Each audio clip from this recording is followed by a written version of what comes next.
هذه صورة حنا يوسف برزخيان وفرج نصر الله، شغيل أول عنده في تجليد الكتب، على وقعدت باب المحل. عنده في المحل حوالي 50 سنة، مش مظبوط. نقول أكتر. سنة 54 لحد 82 يعطيك طول يعني. العمر يا فرج. إيه.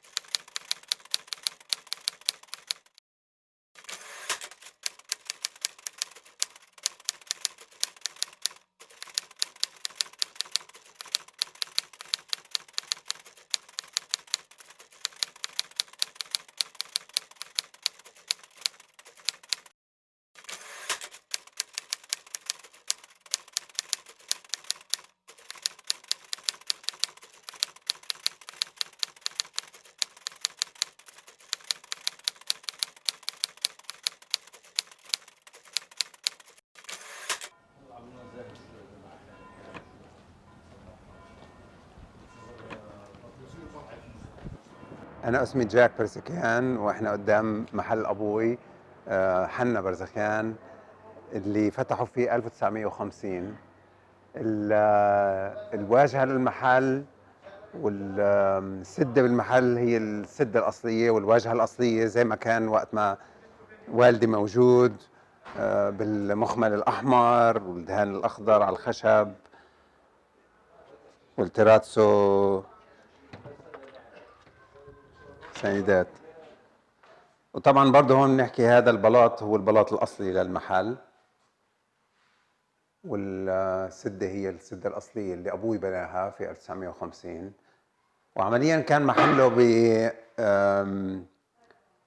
بهذا المكان، وكان هيك بدخل على اليمين هون لورا، وكان هذا المكان معبى طاولات، طاولات شغل وماكينات بالخلف، ماكينة قص، منشار حبل، وراها منشار صينية، هون ماكينة التدهيب، هون ماكينة تدهيب صغيرة، هون ماكينة تدهيب صغيرة للوالد اللي وين كرسي وين يقعد، وفرج نصر الله كان يقعد جنبه بهذه المنطقة، جنب المقص اللي كان موجود بهذا المكان. الطاولة اللي راح نشوفها فوق في مكتبي كانت طاولة موجودة هون جنب المغراي، واللي هون كان يصير كل عمليات الطوي والتلزيق والقص وما شابه ذلك. في واحدة من الشغلات الموجودة هون، واحدة من المكابس اللي كان يستعملها الوالد، بنلاحظ عليها جميلة جدا، في عليها نقش، مسكوبة سكب هاي طبعا، فهي كثير ثقيلة. وجزء من التخزين كان موجود بهذيك المنطقة من المحل، والجزء الباقي من الماكينات وطاولات الشغل والمخزن كان في الطابق العلوي اللي هلا راح نطلع عليه نشوف كمان فرج فوق.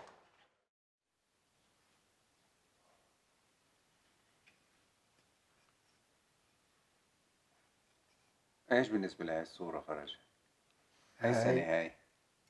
هاي بجوز انا بقول من السبعينات، من موديل بنطلونك. السبعينات، قبل السبعينات، الستينات، 65. والله. هيك شيء.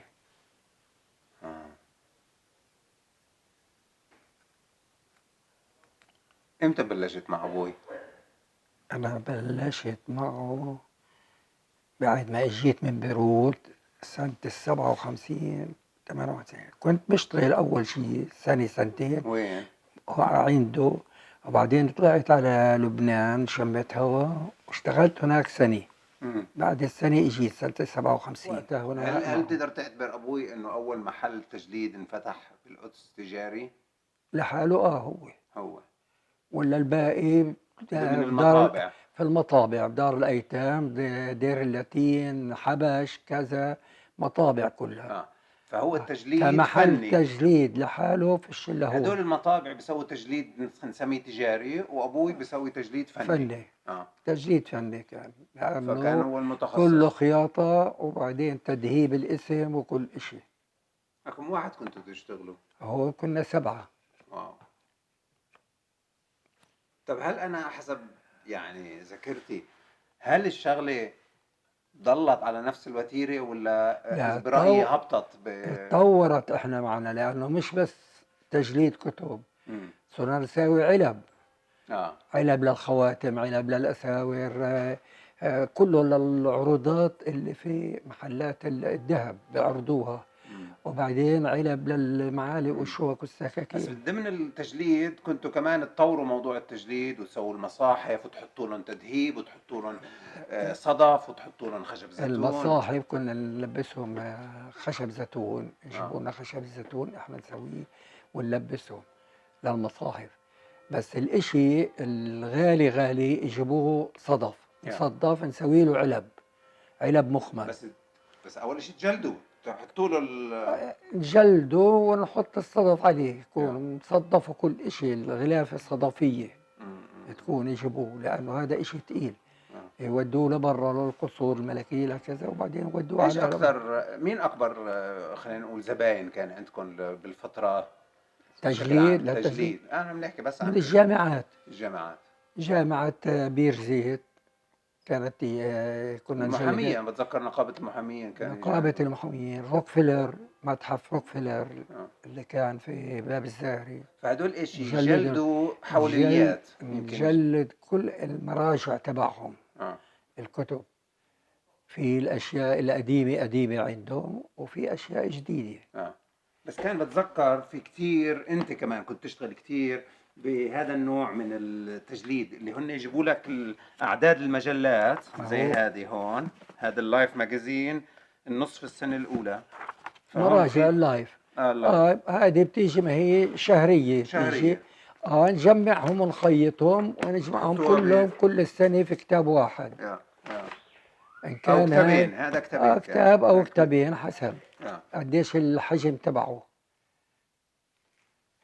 ايش من الشغلات خلينا نقول التجليد الفني اللي كان هذا الكتاب مثلا، انا بتذكر كنت في الجامعه وقرات ناظم حكمت وقلت هذا الكتاب لازم احتفظ فيه، فاجيتك انت فرج وقتها، وجلدت مع انه لك ابوي كان إياه. موجود، بس اجيتك انت وجلدت لي اياه، وهيني لسه تذكروا ناظم آه حكمت. معلوم. طب احكي لنا عن هذا التكنيك بالتجليد. تجليد هذا بيجي الكتاب ملازم، اه.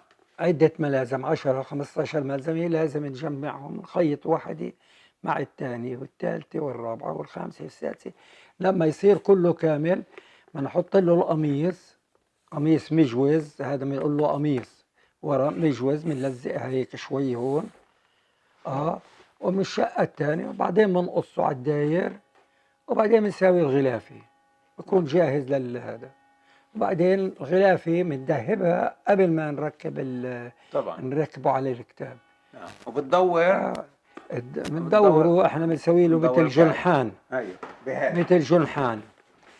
هناك مشان الغلافة هاي بتبقى يابسة، بنحطها بندورها مشان تصير مدورة تلف عليها، لأنه إذا ما دورتهاش على هديك صعب تحطها، بدها مواقفة. فهي انا تركتها الطاوله لذكرى. هيك يعني. بعدين هدول التقلات لما يكون مجمع كتب مغريين وكل اشي، بنحط التقالة هاي عليهم، كبسة عليهم، يلمهم مكبوسين، لتاني يوم بنفك هذا. فهي التقالة من حديد القطار الحجازي.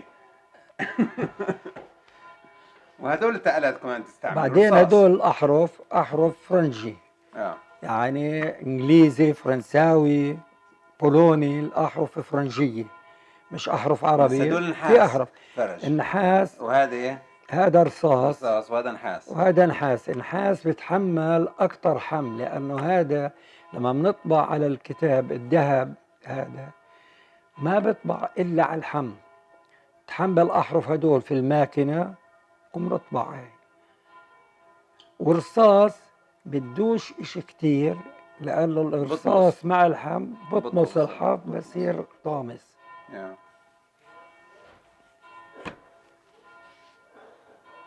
انا بتذكر هذا كتالوج للورق، كتالوج للورق اللي كنا نجيبه من برا من المانيا، من المانيا وبريطانيا، من المانيا، اللي كانوا يستعملوه اشكال والوان ما في لا عد ولا حصر. هلا ابوي انا بعرف انت يمكن تقدر تقول لي اكثر انه هو راح لتجديد الكتب لانه هو كان يعني يعتبر عاجز باجر هو عاجز، ما فيش له الا يتعلم تجليد الكتب لانه كله على القاعد قاعدين. فهن اللي اعطوه الخيار، مش هو اعطوه الخيار انه بس يقوم مشان يقص الكتاب، يقوم وحدا يقص له اياه الكتب، ولا هو دائما على الماكينه يشتغل الماكينه، يذهب الاسامي، يذهب الاشي كذا هيك. بس فرج ابوي انا اللي بعرفه ما كان عاجز، يعني هو عاجز مقطوع بس كان يروح ويجي ما خلى يروح ويجي بس يقدر يوقف على الماكينه يقص الكتب. غلبة له كتير كان. مشان هيك كان دائما يقعد على الطاوله تبعته على الكرسي ويذهب، اخلص له الغلافات انا، هو يذهب، يقعد يذهب، احنا نقص الكرتون، نقص الكذا، نساوي. هو ما وقفش على الماكينات، على الماكينه تبعت القص، لا ما يقعدش. لانه غلبة له كانت، يعني احنا ما بنقبلش يوقف هو يقص. فانا خليت هاي الطاوله لانه هاي واحده من الطاولات الشغل. في هاي الجهه بتلاقي اثار الغرى السخن اللي هو معمول من جلد الحيوانات وعظم الحيوانات وهيك، ريحته كانت فظيعه يعني اشي مصيبه. فهون كانت المغراية تنحط اللي هي هاي،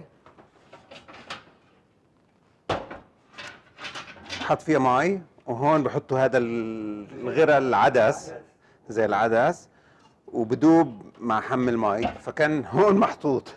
فعشان هيك بنلاقي الاثار تبعه على الطاوله كله كله كله كله كله. بعدين هاي زي ما قلت هاي متخصص الطاوله لانه فيها هذا الاشي الحديده هاي اللي بتدور عليها كعب الكتاب عشان يصير هون في تدويره زي هاي التدويره هون، او زي هاي التدوير، يمكن هذا فرجيك يا احسان، زي هذا التدوير. هذا التدوير كان يحطوه على هذا الغلاف قبل ما يلزقوه ويسووه هيك عشان يعملوا هذا التدوير.